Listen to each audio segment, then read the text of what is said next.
I'm bongo, they're drinking in the Congo. Sorry, I don't script these videos. What a peculiar thing to say at the start of a video. I actually am more reminded of Capri Sun. I mean, there was one kid in my whole year whose parents earned enough money to put Capri Sun. Remember it, like that little NASA metal packet of orange squash. The rest of us used to have water from the fountain.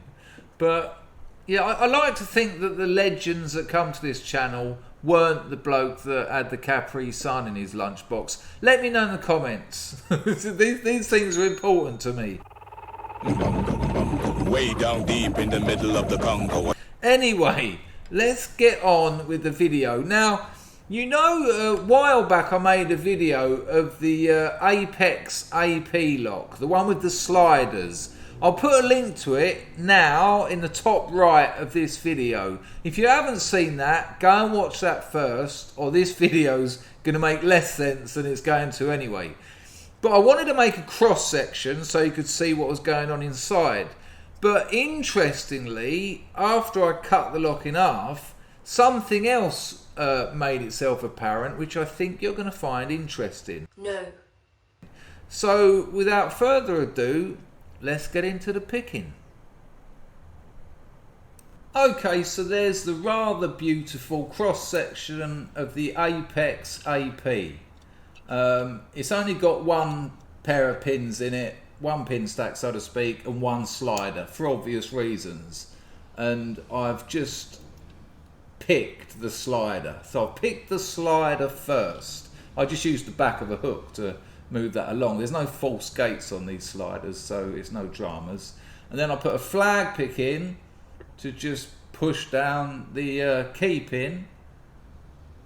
You can see my tension tool sticking out the side, obviously. I've become a master of picking locks round the back. I'm a backdoor man. I'm not. There you go.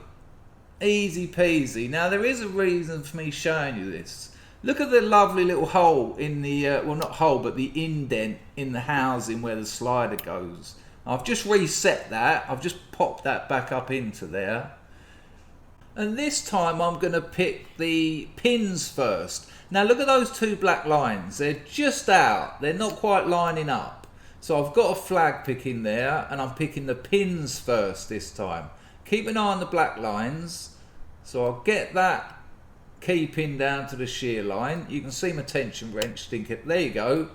But look, now those lines they're lined up. That's the tiny bit of play you get.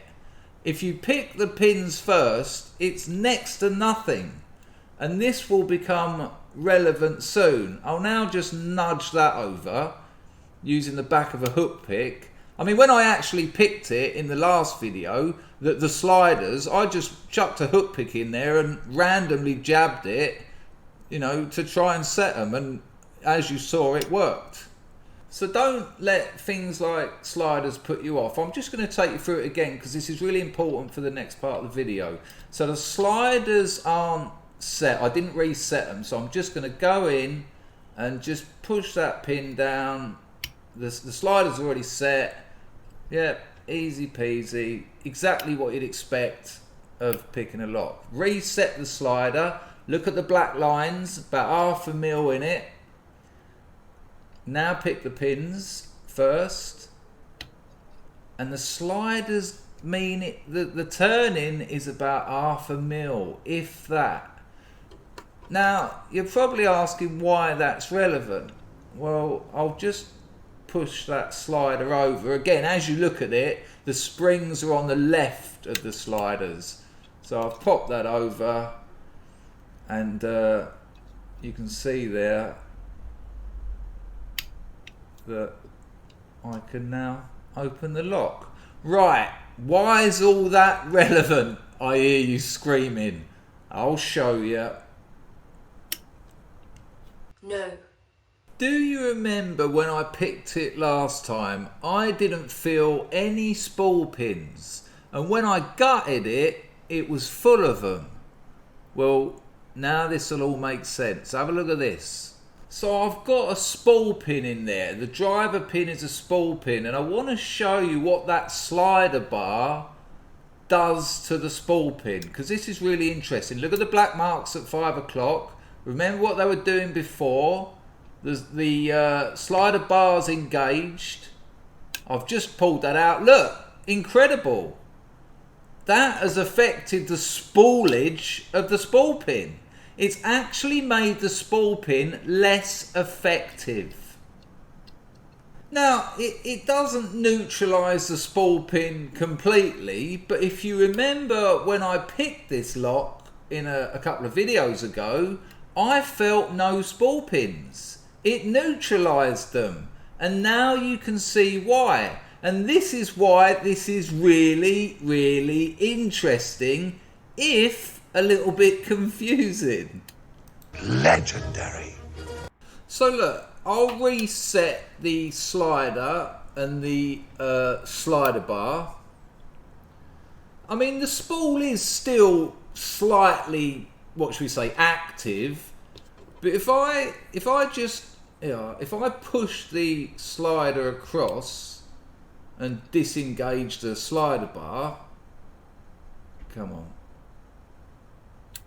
This was easier to do in the lock.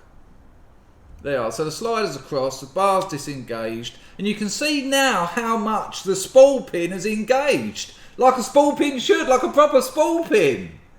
So the slider is actually making the spool pin next to useless.